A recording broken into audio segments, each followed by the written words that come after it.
Hey, it's Mark. I'm headed to meet someone and thinking about term and termination. Now, I know that's probably not what you think about on your way to a meeting, but I think about it all the time. In fact, I know a lot of you think about it too, because I hear things like, well, I got a 7-year term on my agreement, not a 5-year term. But I actually rarely ever hear you say, on the other hand, it's got a 30-day termination provision, in which case, whether it's 1 or 5 or 7 or 9 or 99 years term, you've got that 30 or 60 or 90-day without cause period, which makes it a 30, 60 or 90-day contract. But I want to focus on something else, and that is not losing track of the issue of what happens upon termination.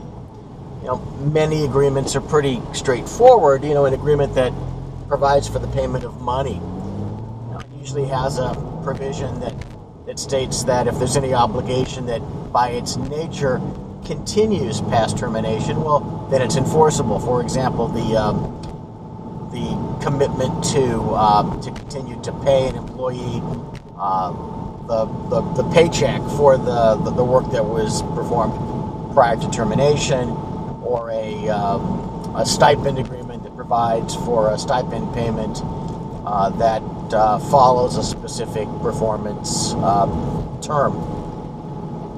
But what's often missed is the fact that some agreements provide for a number of deliverables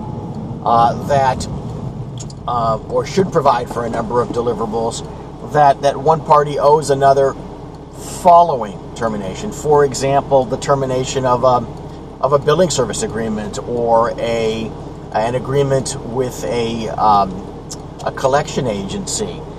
Who owns that data? In what format does that data get turned over to you?